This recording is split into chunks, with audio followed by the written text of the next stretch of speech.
कल के समय केहन भ गेल है दीदी केकरा जे रोड पर एक्सीडेंट होता ना तो कोई आदमी हाथ पकड़ के उठवाला नहीं जातो सब मोबाइल लाकर दौड़तो जे केना भेल केकरा घर में पहले आग लग जाए छले गाँव में तो गौवा सब डोल बाल्टीन तसला लोटा लकर दौड़े छले आग मिझवाला आब से सब नहीं एगो मोबाइल लेता वीडियो करतो जे कथी पे ले जाओ अब वही पर से दाव करता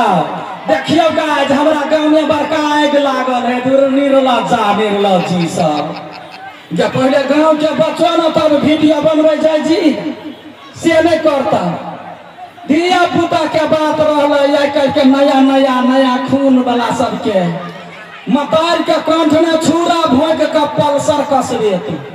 आ 4 दिन में कम करे से कोनो थाना में ढकाइल रहतो कतो बाइक के एक्सीडेंट का पड़ल रहतो देखी लोग धिया पुता के ओते प्यार दुलार से लोग पोसैया नहीं घर में काम क बोइन में काम क तब तो बच्चा के पढ़वाला मधुबनी पठेबी दिल्ली पठेबी जो बच्चा पढ़े है लेकिन बच्चा केहन होई है बुझले